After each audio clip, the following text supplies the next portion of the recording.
Have a seat on your porcelain throne. It's time to talk some shit on the Powell movement.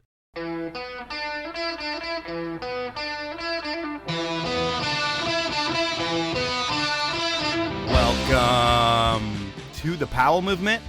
I'm your host, Mike Powell, and I'm back from LA, and what an incredible experience I had at the Dead & Company show. I should get this out of the way first and foremost. While I'm more a fan of the parking lot than the band, I do like the music, and there is something so entertaining to me about being around all the hippies. I mean, these are no 60s hippies, or even hippies comparable to the last time I saw the Dead in the 90s. This new breed was way too young to have seen the original band in person, but who cares? They looked and acted the part. I think they're known as Wookiees these days, and really, who knows what these kids do when the Dead aren't touring? My guess is that they're seasonal employees, that you'll see them at the ski resorts in the winter, and in the warm months, they'll be at summer resorts. But regardless, it was fun being around these people. And while I didn't spend as much time in the parking lot as I wanted to, I smelled enough patchouli, I heard so many nitrous balloons, and saw more drug transactions go down in open air than I have in my entire life. So I guess the big difference from the 90s to today was how open the drug market was how young the hippies were, and the new singer-guitarist John Mayer. I went into this concert unsure of John Mayer for some reason. I guess his top 40 music made me think he wasn't going to hold up. But boy was I wrong. That dude can absolutely shred a guitar, and I have a totally newfound respect for him. Aside from the music, this was all about having a good time with one of my best friends in the world. And man, we had a blast. And the other 3 guys that were on the trip with us, they were just as awesome. And I have a feeling that we'll all do this again in the future. Well, I know these guys will definitely do it because it's part of their lifestyle, but I'm going to try to do one of these psychedelic trips once a year with this crew because I had so much fun. Thank you guys for including me on this event. I will never forget some of those laugh out loud moments that we had, the 50 miles that I walked over 3 days, and the reset that my brain needed in life. Speaking of a reset in life, it's part 2 with Uncle E this week. And while part 1 was all about his meteoric rise to fame, part 2 continues with that, and I'm not going to spoil the surprising heavy ending for you. So you're just going to have to listen. Before we get into it, I need to ask you to follow me on Instagram at The Powell Movement, tell a friend about the show, and this really does help the show grow. Remember, I'm not an athlete or an established personality with a built-in audience, so every person you tell, that really helps. So I appreciate you for doing so. I also want to ask you to support my sponsors. I only work with the best brands, and they are Dragon, Elon Skis, Peter Glenn Ski and Sports, Stanley, Alpine Vans, and the 10 Barrel Brewery. Now, it's time for part 2 with Uncle E. Since you and I talked last time, you were in Tennessee for a big Red Bull Slackline event. Tell me about it. I was there, you're right. I went to Tennessee. I did some slackline talking. I did not slack myself, although I'm a slacker. So slacklining, for those that don't know, I've synthesized it into tightrope walking meets a balance beam meets a trampoline. And the dudes that are doing the best of the best, and there's only a couple handfuls of them in the world that can do the high wire act or the airline trick line. Yep. It's really damn impressive because it takes years of practice to get that good because you're on an 1.5 inch wide piece of webbing and you're bouncing up and down and doing tricks and trying to land it. So your margin for error is incredibly small. And to have LaShawn Johnson, the Olympic gold medalist from 2008, she was one of the judges, and she's like, people have no idea how incredibly hard that is just to walk on that thing, let alone bounce and do double flips and then front flips to back flips. Like, knowing how challenging that thing is, watching that event, like, I don't know of any other sport that is that actual accurate. And you got to hang with sketchy Andy Lewis, who's one of my favorite Instagram personalities. What's that dude like in real life? Yes. Sketchy Andy, he's far from sketchy because he's incredibly calculated. So I think his name is a complete play on who he is, but he's very calculated. And I'm sure there is a lot of moments of sketchiness through his life. But he's intense. He's hyper-focused on things like he knows that sport so well. He was able to get up there in between rounds, and he was one of the judges. I'm sure he wanted to compete, but he saw and he heard that the line was loose, and so he gets up there, knows the rigging, got in there and adjusted, cranked it down, and made it for a better competition. So you're just a really fun, solid individual to be around, and you can bounce anything off him, and he's got the attention span of what it needs to be, but he can also bounce and shuck and jive with the best of them too. Nice. Well, it's awesome to have you back at big events. And when we left off in the last podcast, we were talking about the origin of Uncle E. And I describe Uncle E as kind of like the Jimmy Hart from professional wrestling, but in the ski industry, with a crazy hat and a guy that puts a ton of passion and homework into his craft. It's like your voice, your cadence, your enthusiasm. You're a full-on character. And how do you describe Uncle E to people that haven't seen what you do? That's a good explanation right there. Like I said, that I learned early on that an announcer is a conduit to the public, and the job of an announcer, an MC, or a host is to disseminate information, educate, and entertain. So we're giving out the basic information, the who and the what, and then you're providing, like I said, the information. You're educating them as to what they're seeing. That's kind of the how and the why. And then the entertainment factor is, I think, an added bonus. And if you're able to add a little bit of flair, that's where the costuming and the hats kind of came about. I was follically challenged from an early age, and my hair was never thick, and so my head was always cold whenever I go skiing. I wore a headband for a while, but my head was always cold, so I just started wearing hats at a young age, and I'm sure that didn't help with the male pattern baldness and genetics, but I just fell in love with hats from like the first winter I was in Tahoe, because I was skiing 100 days a year, and this one dude, Curtis from Psycho Suits, had these custom made hats. I bought one for $15 in the beer garden at Squaw, and still in contact with that guy. And presently I have over 500 hats, and it's just one of those things that just evolved, and Uncle E is known for hats. Yeah, he's known for signature taglines as well. What are some of the ones that Uncle E is known for? What are you known for saying at events where people can just expect to hear that? 3 pop out to get a crowd going. The hip hip hooray is always good because it gets crowd involvement. Along with the same lines with everyone likes to say hell yeah, so you get the crowd going with the hell yeah. But 2 originals that I came up with is we're just trying to keep the FU in fun, because without fun, we don't have a chance. So keeping the FU in fun, which could be a little dicey at times depending on the audience you're speaking to. Yep.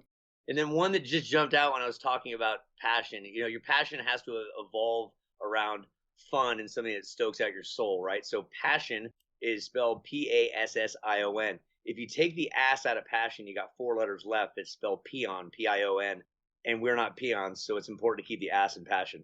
All right. Well, that's deep and funny all at the same time. And with this character that keeps developing over the years, when you're not on the mic, how is Chris different than Uncle E?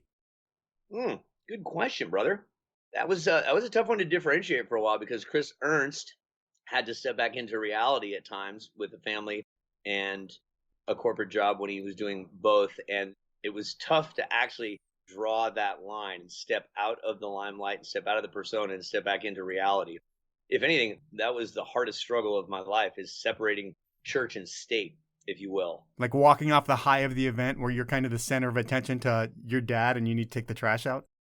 Yeah, exactly. And getting back to the reality of this is life on life's terms. And there is something, if you've heard of SAD, seasonal affective disorder, people that need a certain vitamin D, I believe it is. I live in Seattle.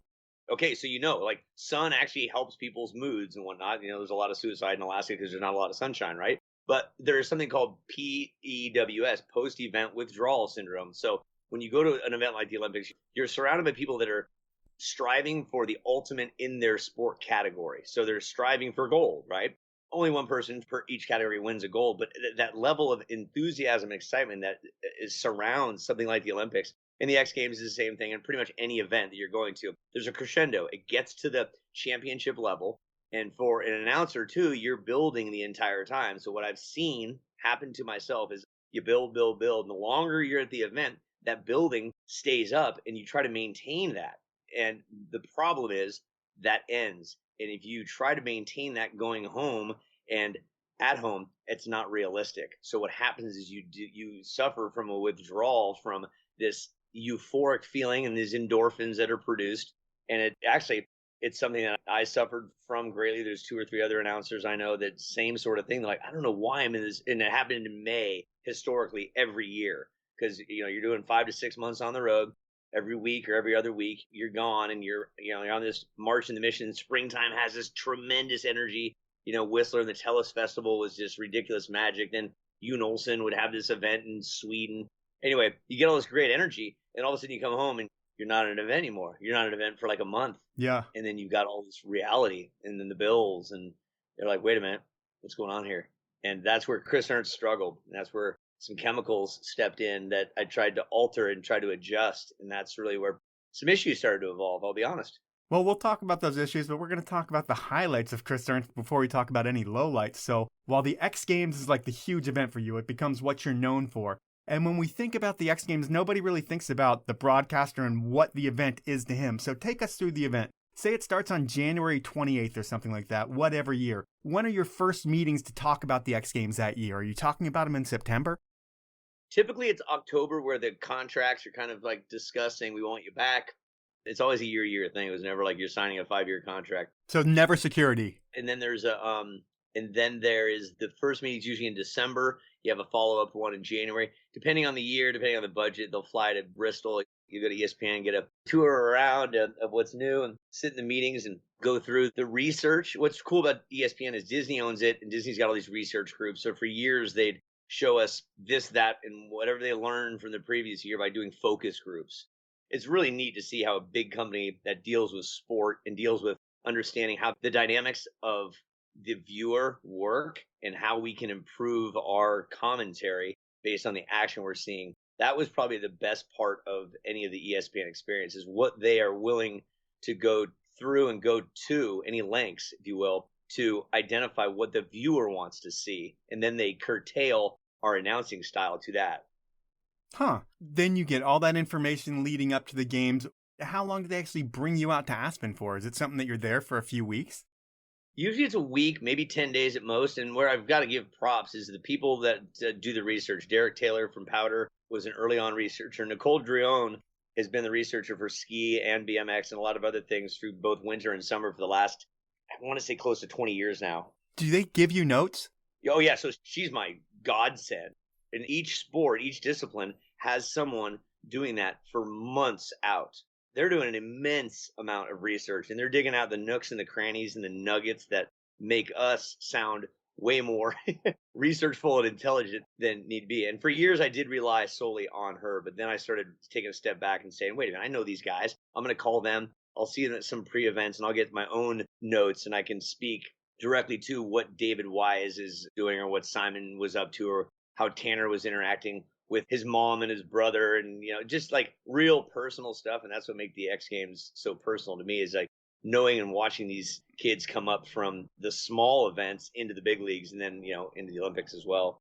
Yeah, and being able to share all that information that even the ESPN researchers can't really find out, that's really the great part of an announcer who's doing his job as best that he can be. So you're in Aspen for like 10 days, and speaking of ESPN providing you with all the research and taking good care of you, do they take really good care of you as talent? They put you up at the nicest places and make sure that you're totally comfortable in Aspen?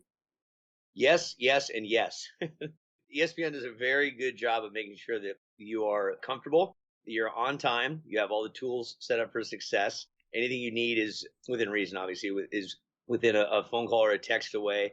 You've got backup upon backup. They are incredibly professional across the board. It's been an absolute blessing and a pleasure to be involved with them. Is it a class system where you're talent, so you're put up in nicer places than, say, cameramen and other people? Is that kind of how that whole area works? A lot of times, yes, we're always in nice accommodations. We always have been. There was one particular hotel that they kept us in time and time again because they worked well, the location worked well. It just worked. And that's why Aspen is so good, because everything is conveniently located and they've got a synergy that works based on the experience. So I'll say that on behalf of us. The camera and the workers, there's so many more of them that they a lot of times will find houses or condos to work and make sure that it's just more cost efficient, really. Yeah, no, I hear you there. And you're an events guy, so you've been doing events for a long time, but this one, it's the first time you can really just show up to an event and just talk, right? And then you can go party after that. Like, you don't have to worry about anything but being on time and being ready to talk.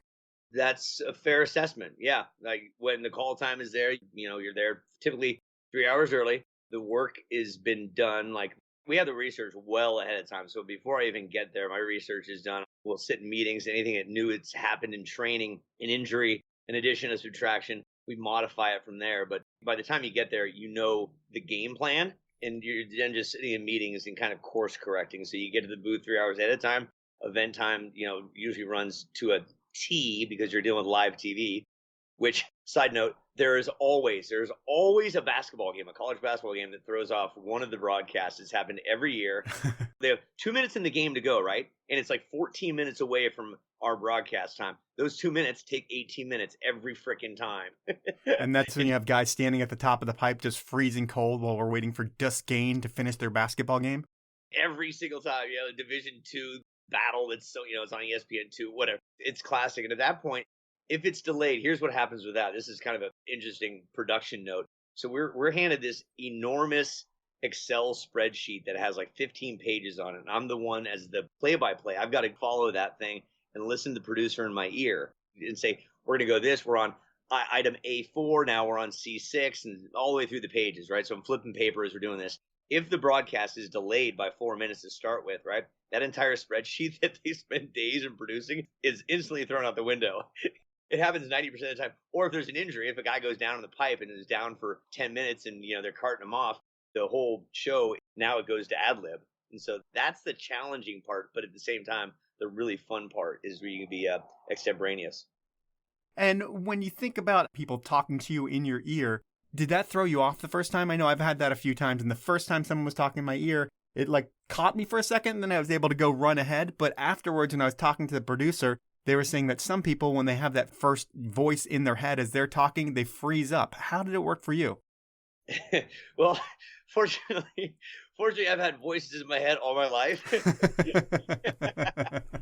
So this is just another one that was like, wait a second, this would actually make sense. So I listened to it. In all seriousness, it took a little bit of getting used to, a lot like when you're working with a sound system that has a delay. Yep.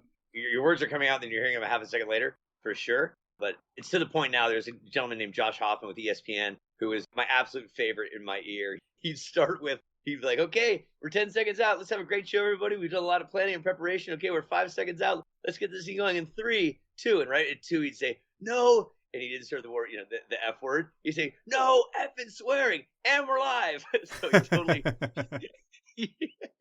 he'd start like by loosening you up right away. The producers and the directors, those guys, and I got the chance to spend some time in the truck watching other shows and seeing how that operates, dude. That's the bread and the butter of television. Seeing how those guys operate, that's a different level of IQ and alertness. They're putting together a puzzle live. Have you ever spent time in a truck? I've been in the truck before, and I grew up with an uncle who was in TV. Oh, beautiful. Okay, It's crazy what's going on with all the different screens and how they're cutting to different things, and it's really like an air traffic controller directing a television program. Yeah. The one most valuable thing I learned, and I still do my best to incorporate it, is to exercise the pause. I used to think, until it was pointed out to me, that you had to talk wall to wall, and you had to cover every square inch for 30 minutes of conversation and talk, because that's what you're hired for, right? Right. It was pointed out thanks to a guy who was in his 70s. He came in and gave us a great broadcast tutorial. He coached Joe Morgan, John Madden, Cosell, and this guy he was so good. He's like, we're going to listen to some of your stuff today, and we're going to pause, and we're going to interrupt your talking, and we're going to work on things that slow you down. And he just went on, and it was so valuable. It was like 4 years of broadcast school in less than an hour in this hotel room in Buttermilk. It was absolutely priceless. That's amazing. And speaking of priceless, I like to put a price on everything. And when you have your 10 to 15-day contracts, I'm guessing that's kind of how it is it's all contract work with ESPN. Are you able to make a few grand a day being an announcer for the X Games? Yes, so it is the lump sum, and there's been incremental increases through the years. It's a nice wage, for sure. It would be nice to have 5 or 6 of those through the year, and it was decent when the global games were going, but that was in 1 year. It is really great for when it happens, and I've been blessed with that opportunity. How did you sum up what happened with Tanner Hall at the Global X Games? Because I was on top of the vert ramp in San Antonio, Texas, watching the USA. Tanner Hall was up. I think you were commentating. Tanner could have won it for the U.S., and he didn't. Do you remember that? Oh, man. The specifics. It's okay if you don't. Not off the top of my head. Refresh. I cannot recall that one right now. I can't remember either, but he crashed and he was really, really angry. But it was pretty much one run. It was like the global one. It was like summer and winter and everything kind of combined. And there was one in Whistler. There was one in San Antonio, Texas. Yeah, I vividly remember the event, the location. I don't remember the results on that one. Yeah, well, Tanner went full Tanner because he didn't land his run. And he probably, if he watches it, he's probably embarrassed to see it. But whatever, he's had so many other amazing moments in his career that didn't really matter. But I was just wondering if you remembered what happened, because I'm sure it was an entertaining call on your end. But you know what? You've had way too many calls. And from the first X Games that you started at, that's when things really start happening for you. Like, people start seeing you on X.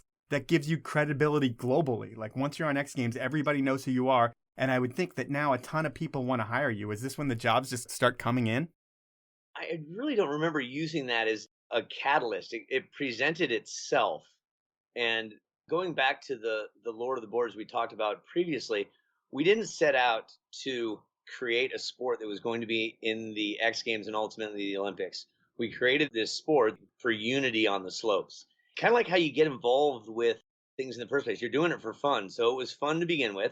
Then it kind of got a little more serious.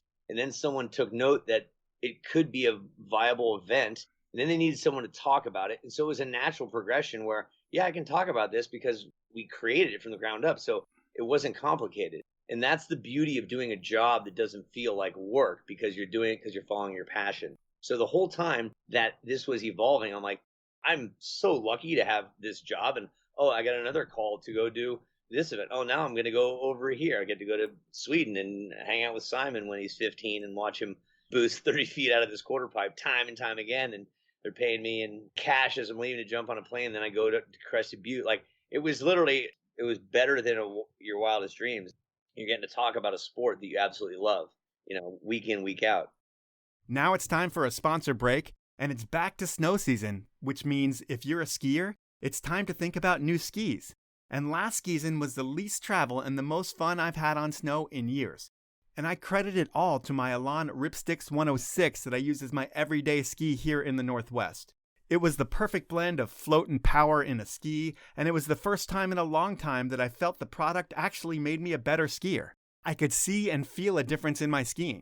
This season, I'm adding the award-winning Ripstick Black 96 edition to my quiver, and I'm really going to be able to carve up the mountain on the hard days. And I'll tell you all about them once the snow flies. When you're looking for skis this winter, make sure you check out Elan. They've been hand-making skis for over 75 years, and they've been achieving a cult status here in the US over the past few years because of the quality, the technology, and most importantly, they're a fun, lively ski that'll make you better at any level. To find out more about the skis, head on over to elanskis.com.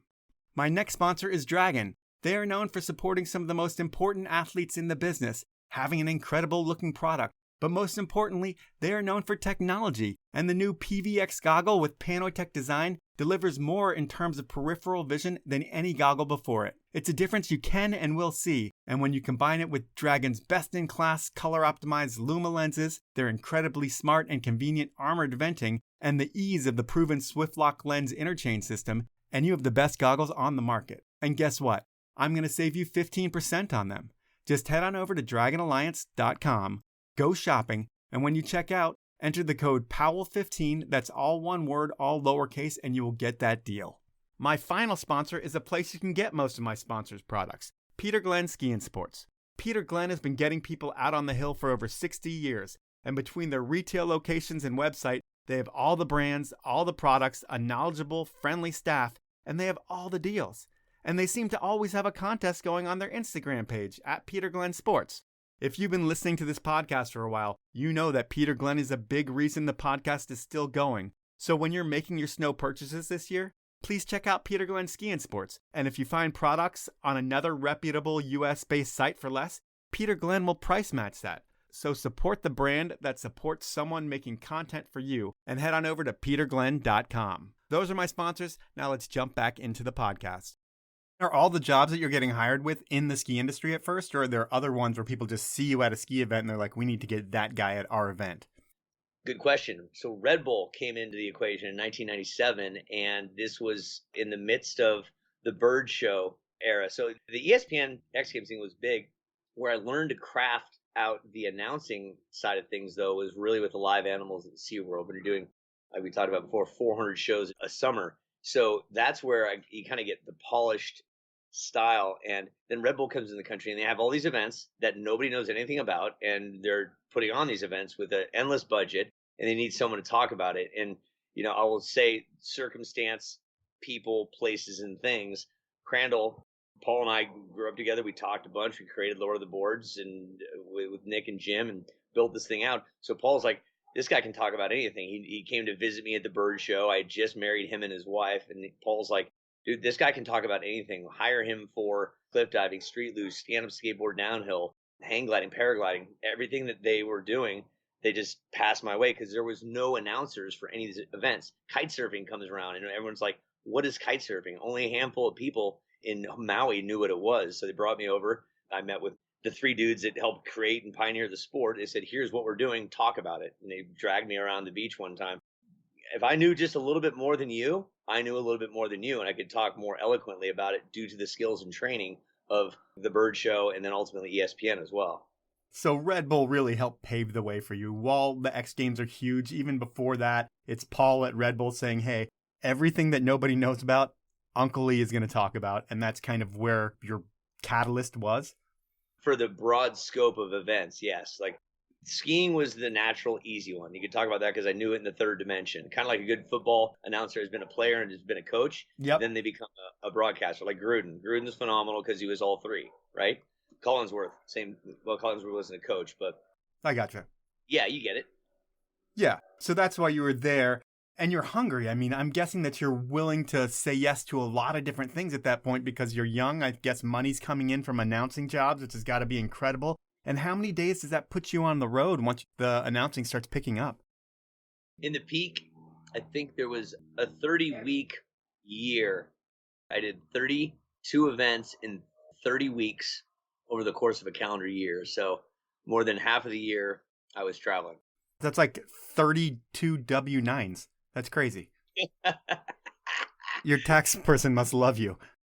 Yes, true. That's a good one.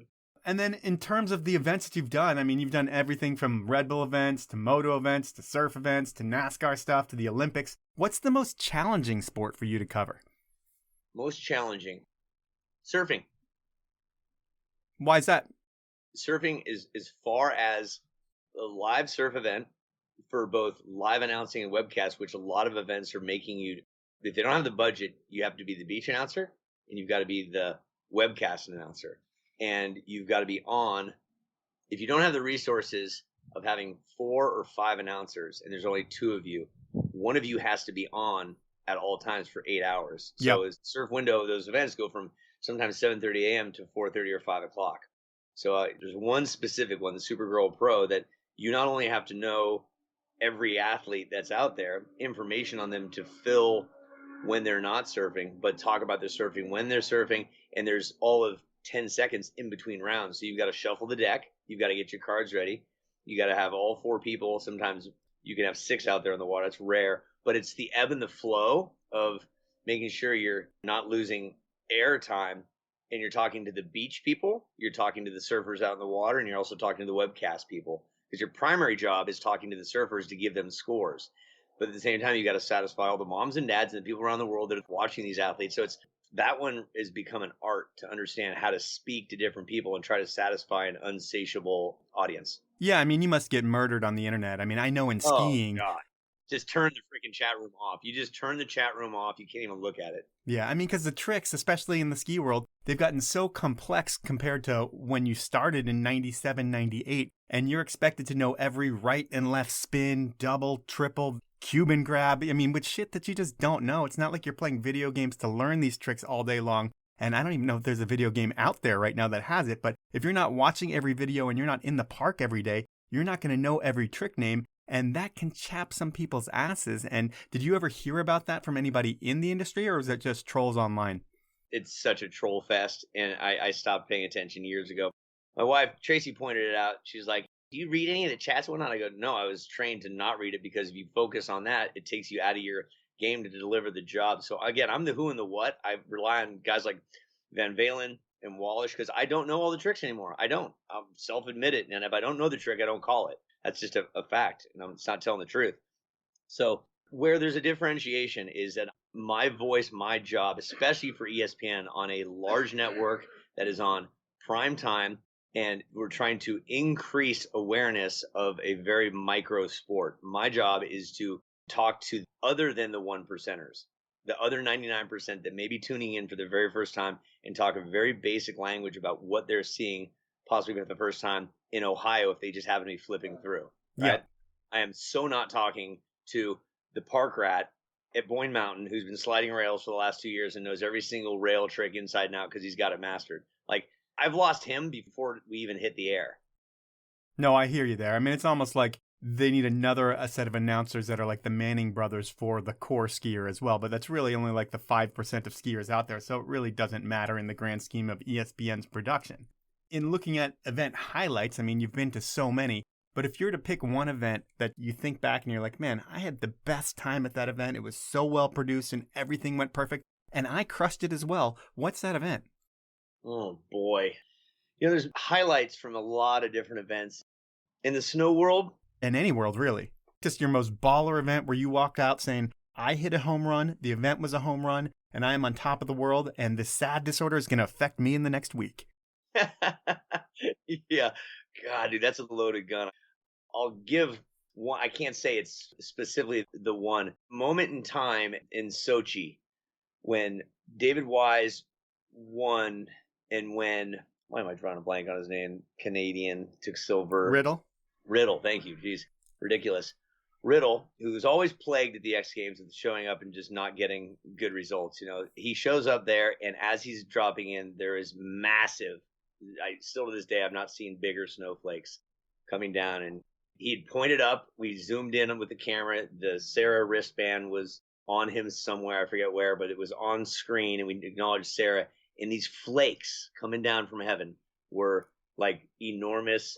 We didn't call them teardrops. I forget what we referenced it, but Jake was there, Atkinson, everyone that knew Sarah, and it was just this surreal moment that Sarah was present for that moment. And Mike ends up getting a silver behind David Wise. The night just flowed. It wasn't the best pipe, and it wasn't the best pipe skiing, but that memory of the spirit of Sarah was in the pipe. It was magical. Like a wink from God. Yeah, really was. I heard that term recently, so I figured I'd throw it out like there. That. Yeah, there's a lot of them. Simon, to watch him session this quarter pipe, it was a hip, really. The world record one?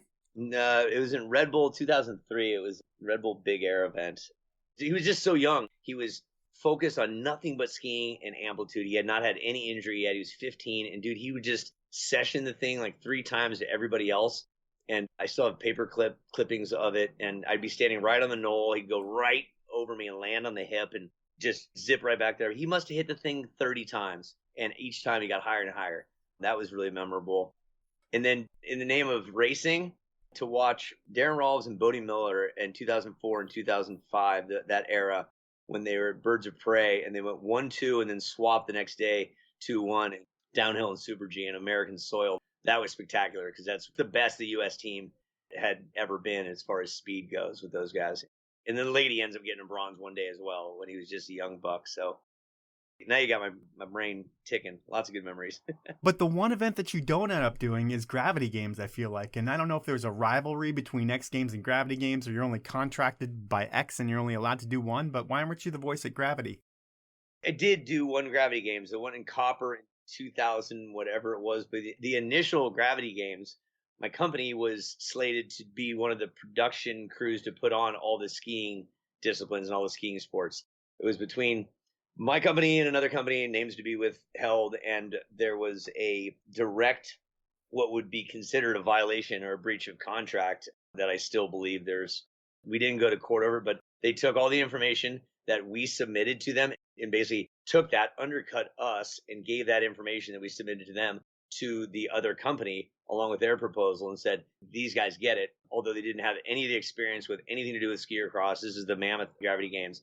And to this, dude, I am a very kind, loving person. I don't lose my SHIT, but there's a lady and she knows who she is. And I told her straight up exactly where to go. And she owes me an amends. Like, I run a program now of like good living, right? I know what an amends is. Yep. What she did was business and ethically wrong. And had a really tough time for a long time. So I held a vendetta against the Gravity Games. Dude, they didn't last worth shit because they're chasing a copycat known as the X Games. So in all reality, the Gravity Games was always and will always be an inferior subject matter to the X Games. Well, I'm glad my research was bad because I got a great answer out of that one. So that was pretty nice right there. And then in terms of just you were on the mic at a time when skiers were kind of rock stars or living like a rock star life. It wasn't like the full-on pro athlete life where it was worried about fitness and this and that. I mean, everybody was having fun, traveling and documenting that lifestyle. Were you pretty much like a athlete that didn't have to perform, almost like a mini celebrity within the whole ski community? Yes. Yes, it was because there was no performance, the physical performance. The physical performance I had to deliver was sitting down and holding a microphone and talking. As long as you had a voice and you knew what you're talking about, it became very autochromatic, if you will. It just became a little too easy, to be honest with you. I can imagine. You just have to talk and be yourself, right? Yeah, too comfortable. And so it got to the point where you could drink until 2 or 3 a.m. and wake up at 7 and be on the mic at 9 and maybe have a Bloody Mary while announcing. And it wouldn't matter because you're not physically competing. There's no breathalyzer. The industry, as you well know, is set up for a party atmosphere. And every event I've ever been associated with since the beginning had an alcohol sponsor of some sort associated with it. So in that regard, it's a little dangerous. Oh, yeah, for sure. And I mean, everybody wants to cater to you as well because you are a personality at that point. I mean, speaking of you being a personality, do you get sponsors as well? Are people paying you to wear their clothing or use their products? I never received much of it. And whether I didn't market myself right in that capacity, I never really received a paycheck. Product wise, yes. I would ask and they would give. I would never use my position.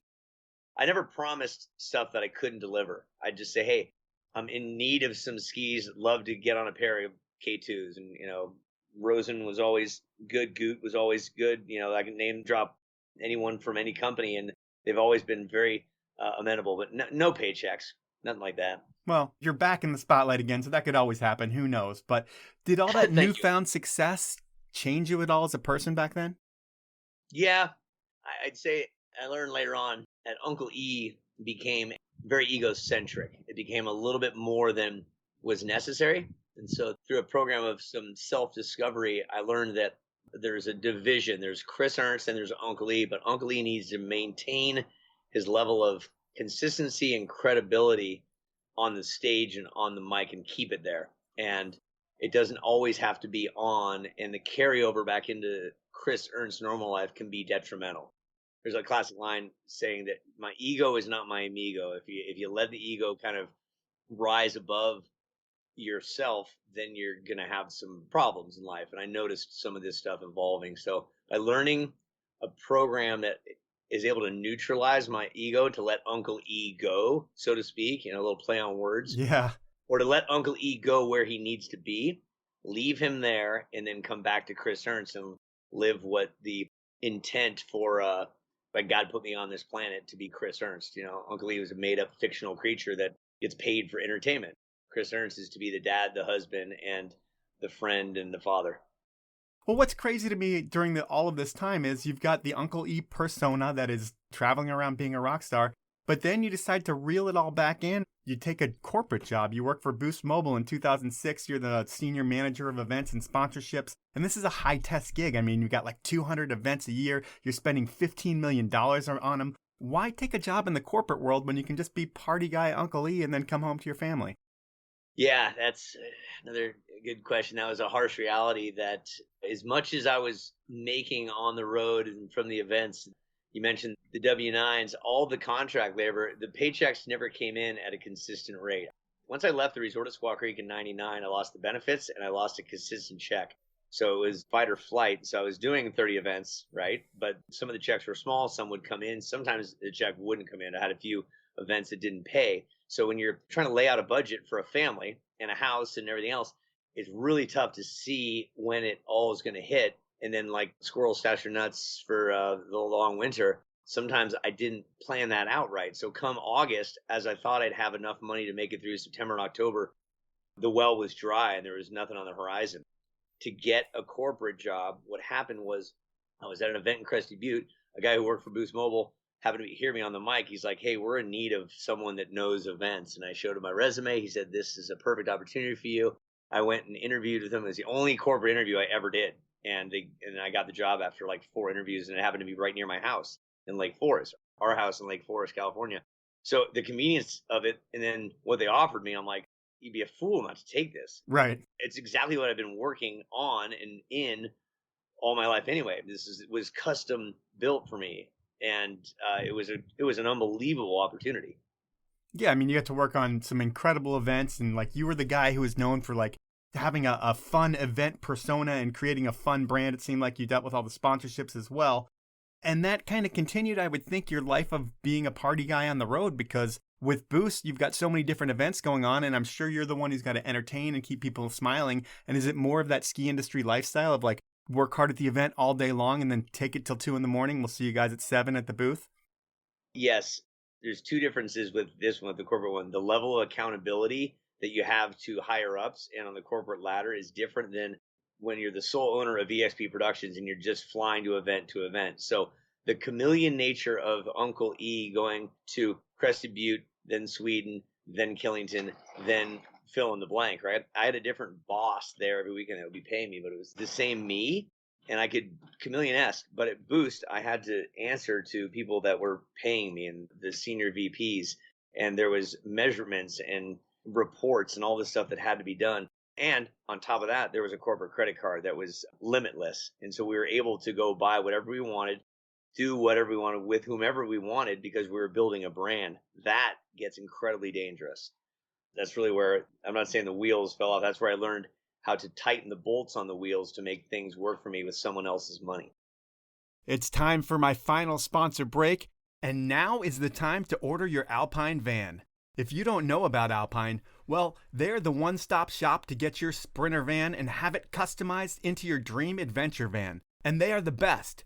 Don't believe me? Go to their website, alpinevans.com, scroll down to the Cody Townsend 50 Project van video, and see the build detail and quality for yourself. Cody could have gone with anyone for his van build, but he chose Alpine because those guys are designers and engineers who double as ski patrollers, mountain bikers, and surfers who spend way too much time in the elements with all of their toys in their vans. They can have your van fully customized in your driveway in 90 days. So head on over to Alpine Vans, check out their thoughtful quote builder, and get yourself the best holiday present ever early.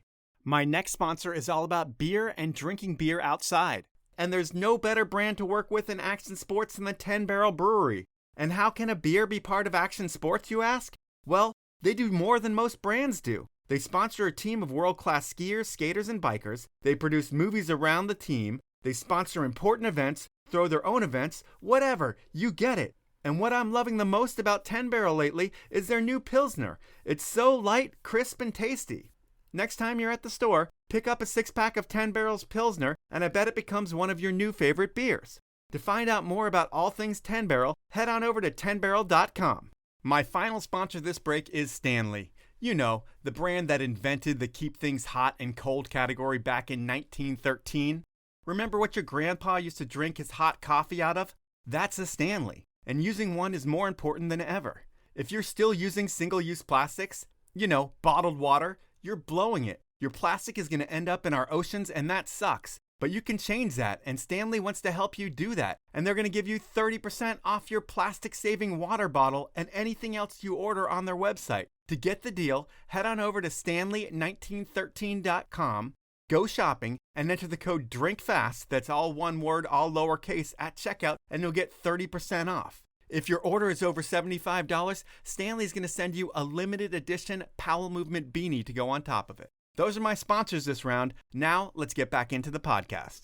You're with Boost till 2012, and I guess this is going to be the part of the interview where we're going to talk about some things that probably aren't so pleasant, and if you don't want to talk about them, we don't have to, but it sounds like you're willing from what we were talking about earlier. Fair? Yeah, for sure. So you fell off the face of the earth, it seems like, for 6 years. And you were with Boost till 2012, and it seems like that was a party as well. But with skiing and with Boost, it's one of those things where you can always party. You can always be drinking until 2 a.m. Is it just alcohol, or does other things come into play?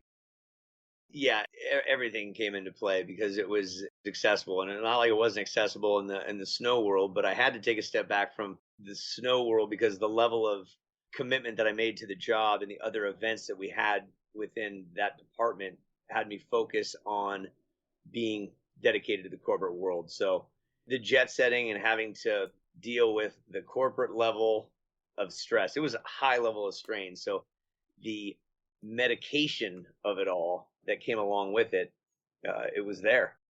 So are you living a double life? Like you come home to a wife and kids and you're this family man, but then you go on the road and just we're on a full on party given you're going to get your work done and be accountable. But like we are sending it the whole time we're on the road. And then when you come back, it's like, oh man, I got to reel myself in now. Nah, not as much in the boost days because believe it or not, I was actually home and still more accountable during those boost days because the corporate office was near the house. So I'd, leave on Thursday, Friday, Saturday. It was very similar to the ski events from the weekends, but I find myself being around more consistently for the family, and then so the wife and the kids had a little bit more understanding. But keep in mind, I was able to juggle a lot of mischievous behavior and hide a lot of stuff because my wife was managing 3 kids in a house and school schedules and all that. So I was far from honest. I wasn't really present a lot. I was physically present, but from the corporate job to the hangovers to the getting ready for the next event, there was a lot of stress and strain, and I managed it by medicating. When you say medicating, what does a day of drinking look like for you? I mean, is it something where you're having a drink at lunch on a work day and maybe having some cocktails after work and then after dinner having more, and then before you know it, you're passing out and waking up in the morning and doing it all over again? Or what's the cycle look like? Because, I don't know if it's with your boost days because you were done with boost in 2012. And it seemed like maybe from 2015 to now, there was the period where you kind of went dark and you just didn't see much from Uncle E. And if I think back to it, it's like, oh yeah, where was Uncle E? He wasn't at that event. But, I didn't really think about it at the time because I didn't really know what was going on. But it sounds like problems definitely happened in work and at home. And when did the problems start showing itself where like you have to start facing consequences? Yeah, that's what it was facing the consequences. Here's where the wheels really hit the pavement is I'm no longer married to Tracy, but we're great friends. We have 3 kids together. In 2001, I had an affair with another lady, and I had another child. Her name is Riley, and her mother's name is Heather. I didn't tell anybody about Heather or Riley for 12 years. And then in 2013, it all surfaced.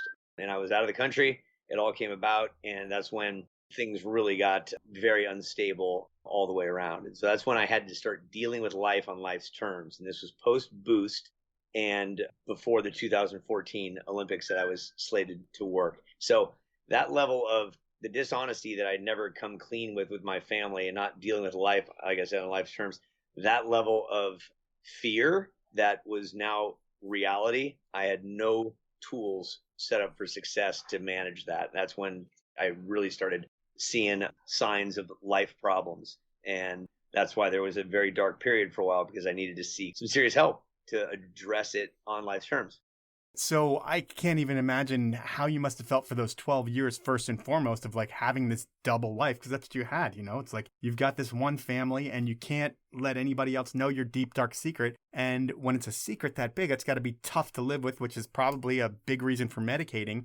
And then once you're found out, it's an even bigger reason for medicating, I would think. And eventually that leads you down to a road, or it leads most people. I don't know your story yet, but we're going to keep talking about it. But eventually that leads people to a place they call rock bottom. I would think that you eventually got there based on where you are now. What does that look like for you? So sitting across from your wife at the time, and she knows the truth, and she's asking me to tell her the truth. And from my point of view, which is the truth, I couldn't tell her the truth because I had lied for so long. So this is where I didn't even realize that I couldn't tell the truth because I had lived that lie for so long. That's where I knew I was in trouble, is that I didn't know the truth from the lies. And that's a really dangerous place to be. And so that whole time for those 12 years, I was medicating based on the reality that I didn't want to deal with. So anytime the name Heather O'Reilly would come up, God forbid one of my kids had a friend named Heather O'Reilly, it was just this level of absolute torture that I don't know what to do. So I'm just going to suppress this. And that's what I did. I would just repress it and not deal with it, put it over in the corner, and I'll deal with this later. You can't do that with a human life. It's there. And God had a different plan. He put it there out into the open for it to be discovered so that I could figure out how to tell the truth. And through years, I'm fast forwarding to today, I can sit across from any one of those people and anybody in my life and speak truth about what happened because, as they say, the truth will set you free. I live free today out of my own mind and bondage of self because I can talk about this without any guilt, shame, or remorse because it's true. Are you in a full-on program and like 12 steps and all that kind of stuff where you're able to go to meetings and have people that have the same kind of experiences as you and be able to prop you up when you're feeling down? Yeah, and you don't see that when you start going to meetings. You're looking for the quick fix and to get me out of trouble and to get me out of these consequences. You're doing the Hail Mary, just like, God, get this person off my back. When's this going to pass? It's the age-old acronym for time, which still stands so true, is this I must earn. Any athlete that's earned a gold medal did not win that gold medal by doing their first competition. They've put the time in. And it's true with any program of recovery. Like, I had to sit in it, I had to sit in my shit, feel uncomfortable, think I have it, then not get it and relapse, end up in a rehab, think I have it, not get it, end up in another longer rehab, think I got it, not get it, and repeat the insanity cycle to realize how hopeless that my life had become, can become, and will still become. Because the bottom, there's always a trap door below the bottom. And I've found several trap doors. And for the present day, just for today, I don't want to dig anymore. I don't want to find another trap door. So how long have you been clean? Like, what's your clean date per se? My most recent sobriety date is September 26th, 2020. Today is 13 months. Nice. Congratulations. Yeah. And it's just today, man. They do add up, but my first meeting was the day after Christmas, 2003. And that was the beginning of me not realizing the severity of the literal life that I had created and wasn't willing to deal with it. Yeah, I mean, for some people, they can manage alcohol and drug use a little bit here and there, but for some people, it becomes a lifestyle, and it's like, it's super fun until it becomes not fun, and you don't even realize it until like 5 years later, and it's not fun. And for you, can you pinpoint the moment now, looking back, of like, that was when I really started to have a serious problem with alcohol and drugs? Yep, I was in Southern California. It was May after the Olympic season. My voice wasn't coming back because I had thrashed it from partying too much, just being on the road. Didn't want to live in Southern California. I was out on front of this new driveway, this new house we had, and I had hid a bottle of vodka in the garage. And I remember, why am I hiding alcohol when we have a full bar inside and I have drinks with my wife every night? Why am I hiding the alcohol? I remember asking myself that, and I went and had a tug off of it. I'm like, why am I doing this? And I didn't have an answer at all. And then 7 months later, I went to my first meeting, and that was the mustard seed that was planted in there that I've got a problem. How do I address it? And I didn't address it early enough. Bottom line, Mike, I wasn't willing. Yeah, it's a lot to unpack, I would think, and then a lot to deal with because you've burnt a shit ton of bridges, I would think, over the years. Or you've burnt some bridges and you've got to put them all back together, and that's definitely uncomfortable. But in looking at where you are now, you've got 13 months under your belt, and you're doing surf events, you're doing Red Bull events, so it's like Uncle E is back in terms of a personality. Now people have been willing to give you the second chance in terms of work life on the mic, and you just have to keep being Uncle E and not fuck up, and you're going to be good to go, and everything's going to be great. So you're lucky that you fell, but you fell up almost, I feel like. Are you there? Yeah. Okay. That didn't really go as planned, or there was no real response there, but that is what it is. But I'm sorry. I thought you were still going with the question. No. There was no question. I just thought I made an uncomfortable silence there, and it was going to be really awkward, and I was going to let that go and jump into inappropriate questions. Oh, no. So you don't know what you got till it's gone. That's a classic line, right? And so within the level of therapy that I went through and the rehabilitation, I got to a place where I'm like, I'm in a place that not only did I never want to be, but it's a place that my God of my understanding has me to appreciate what I have had. And if I ever get it back, to truly appreciate it and to be living in gratitude. And that's what I do today. I am blessed to be alive, period. Any opportunity that comes around, whether they pay me or not, it's a blessing to be able to still talk about things that are really cool to witness. Well, it's awesome to have Uncle E back in the fold. If there are events that you don't want, you can just send them my way. I do them as well, and I would love Uncle E's scraps. But that's not what we're here to talk about. We're here to talk about some inappropriate questions at this point in the show. Okay. Yeah, and last time we had some good ones. This time I think they're going to be even better. They're from a long-time, lifelong friend. Paul Crandall, LP is his name. He came through with 3 inappropriate questions for you, and I'm going to play you the first inappropriate question right now. As you're getting older, Chris, you seem to really be increasing the amount of hats you have in your closet. Is that to make up for the loss of hair? Or is it, are you trying to compensate for something else that maybe be a little hidden secret? Crandall, I love you, brother. There is a full compensation factor for the lack of height that I have. So when I wear my tallest hat, I am almost as tall as, as Paul Crandall. And as I mentioned, I think before, my head is always cold, even when I had hair. So I just started wearing hats at an early age, and it also garners just a little bit more attention. And with my identity crisis, I need all the attention I can get. So you say you're height challenged compared to Paul Crandall, which I guess everybody is. But like in terms of Simon Dumont's height, how tall are you? Simon, I think he's 5'4", if I'm not mistaken. According to my latest measurement, I'm 5'6 3/4". So I don't got Simon by much. All right, but you could dunk on him. Actually, he would dunk on you. Right. All right, let's go to question number 2.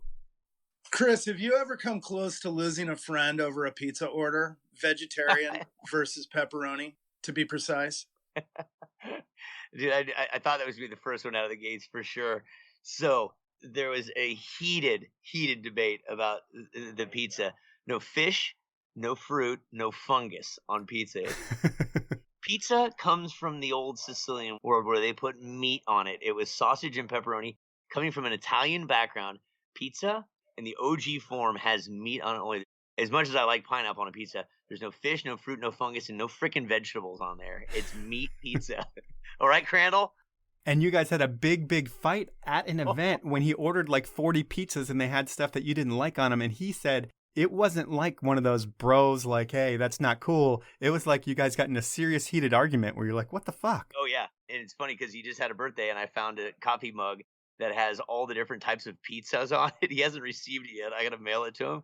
But I found this mug in Spencer's gift shop that speaks just to that right there. So it's a very contentious point in our pizza lifestyle. Perfect. Well, you need to send that within 2 weeks and he'll get it before the podcast comes out. I'm going to go with his final inappropriate question, and let's do it right now. Back in high school, Chris, you and Todd came over to my house and you stared at the wallpaper for an extraordinarily long time. I couldn't remember if you were fascinated by the wallpaper or if someone had slipped something into your sugar cube that morning. There was some wallpaper that was definitely melting off the wall, and there could have been something in the sugar cube. And I also remember seeing, and I'm not sure it was an apparition or not, but I believe there was a gentleman by the name of Patrick Hauser at your house at that time too. And Patrick Hauser, as we well know, is Harkin Banks. Oh, wow. From Hot Dog Movie, yes. Who I'm not sure that was the same day or night, but I think it was, where Paul, your brother Stu, went to high school, our high school, San Ramon, with Patrick Hauser for a year, and that's how we originally met Mr. Harkin Banks. So you met Harkin Banks before he even knew who Rudy Garmisch was? No. So the movie had been filmed. So this was 86. Okay. If I'm not mistaken. This was 86. The movie had been filmed. We had seen the movie. And this guy was in the Crandall's house. They were playing pool. We were enjoying those sugar cubes. We're like, dude, this is freaking Harkin Banks from Hot Dog. That's pretty amazing, man. Yeah.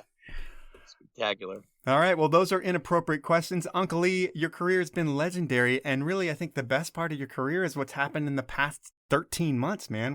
You've had problems for a while, but you've figured them out. You've gotten yourself in the right direction. And given I know it's one day at a time and you need to really focus on being good every single day, it's like you're back in the spotlight. You're back where Uncle E needs to be. And now it's just keep getting more events and keep doing what you're doing because people love hearing your voice. And it's just refreshing to have you. I think I call you a treasure in the ski community in the last podcast or first podcast you did. But it's nice having this national ski treasure back in the fold. So thank you for your time, man. Hey, Mike Powell, really well done. And I appreciate all the kind words, my friend. And I just want to say thank you to you, all my friends, and especially my family that's been there in the darkest hours. And they support me. So thanks, brother. I really appreciate it. So that was part 2 with Uncle E, and what a story. You know, most people that we know, regardless of how talented they are, well, things are not always as they appear. And Uncle E, he looked like he was living a life that had him on top of the world, but really, he had bigger issues than the rest of us. I mean, I can't imagine how much chaos was going on in that man's head. And sure, he made some bad decisions, but they were all compounded by keeping them to himself and hoping that no one found out. Medication or not, I could never live that way. And while I'm sure that it felt like everything was crashing down for Chris, it also had to feel like a great relief once everything came out in the open, even if it wasn't his choice. And the good news is, it looks like Uncle E is putting his life back together. Yeah, I'm sure he burned some bridges and he needs to repair them, but things are coming back together, second chances have been granted, and now it's up to Chris Ernst, not Uncle E, to not fuck this thing up.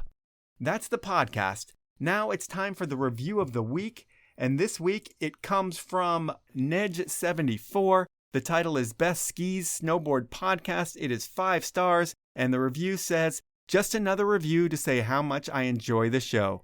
You do great research, and I especially like that you ask about money and income in the industry. Looking forward to the new guests and hope for some repeat guests like Bushy. And if you ever have a co-host, it's gotta be Colby West. Well, I highly thank you for that review, and I've thought about having a co-host before. And it definitely wasn't Colby West that I was thinking of. I love Colby, but he wasn't the guy I was thinking of. I think I'd have the best chemistry with a friend named Ben Wallace or Roy Tuscany. And I know we could be really funny and have an awesome show together. But really, I don't know if I have time to produce a second podcast. If you listen to other podcasts out there in the world, there are usually a long list of people involved. But with my podcast, I pretty much handle every facet of the show. Other than the art that you see, those tiles, my wife creates the beautiful visuals, the graphic design, and I appreciate her for that. But I don't know if I'm going to have a co-host, and I don't know if I'm going to have another show. And I don't even think you asked that. But you know what? Now I'm just rambling, and I thank you for your review. So what you can do is email me at mike@thepowellmovement.com. And when you do, please include your address, and I will send you a beanie. For anybody else that wants to get their hands on a beanie, you can either buy one on my website, or you can submit a review. If I read it on the podcast, email me at the email address I just said, and I will ship you a beanie. Here's what you need to do to get that beanie. First, hit the podcast icon on your iPhone. Second, search for The Powell Movement. And even if you already subscribe to me, you still have to search for The Powell Movement. Third, click my logo. Fourth, scroll down to where you see the stars. Fifth, give me a star rating and review. And it only takes about a minute or two. I used to think that this would help me in the algorithm and make my show pop up in a lot more places. I'm slowly but surely finding out that that is not the case. But what your review does, it helps build my self-esteem, because I sit in this little room and I record this podcast and I put it out to the world, and I really don't get to see many of you, and I don't hear from that many of you. So I see the numbers. There's a lot of you listening, but it's always great to read the reviews and seeing that you're actually enjoying what you're listening to. And if you have a bad review, well, I take those things to heart too. It does hurt my feelings, but if you have one, put it up there. If I read it on the show, you'll get a beanie as well. I don't discriminate. Finally, I want to thank you for listening and ask you to please support my amazing sponsors. They are Stanley, Dragon Optics, Alpine Vans, Elon Skis, Peter Glenn Ski and Sports, and the 10 Barrel Brewery. Have a great week, everyone.